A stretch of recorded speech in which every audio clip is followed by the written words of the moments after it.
In today's video, I'm going to teach you how to declutter your Yahoo Mail and manage your email storage effectively. We're all guilty of letting our inboxes get overcrowded with unnecessary emails, so let's dive into some easy steps that will help you clean up and keep it organized.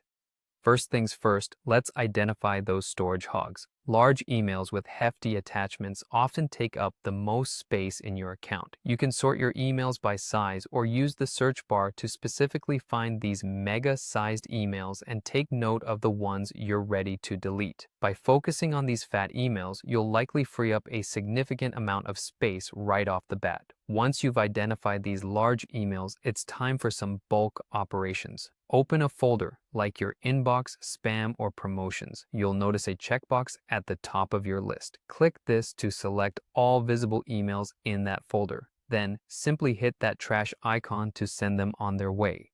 And don't worry, if your email client offers an option to select all conversations after checking those visible emails, make sure to click it. This will ensure you've selected every email, not just the ones immediately visible. Now, let's take advantage of a nifty feature called Clean Your Inbox. Hover your mouse over the inbox folder on the left-hand side of your screen and click the drop-down arrow. Select the Clean Your Inbox option, which gives you some easy controls to archive emails either by sender or by the time they were sent. This makes organizing your inbox much more manageable.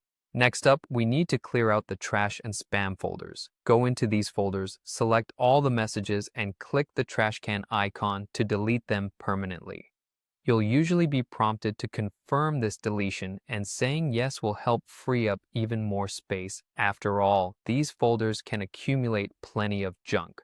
When it comes to managing and organizing your emails going forward, utilizing filters and folders will be your best friends. Setting up custom folders and filters helps to automatically sort new emails as they come in, making your inbox cleaner and easier to navigate. Also, take a stroll through your emails and look for newsletters or senders you don't engage with anymore. Unsubscribing from these will help reduce future inbox clutter. Lastly, it's a good idea to check your current storage usage. You'll find this in the mail settings under storage details. And if after these changes you find there's still not enough storage, considering an upgrade may be worth it. Yahoo Mail Plus offers a lot more storage space for a monthly fee, which might be a good investment if you're dealing with tons of email traffic. And that's it for today's session on decluttering your Yahoo Mail. Give these steps a try and you'll enjoy a cleaner, more efficient email experience in no time. Happy organizing!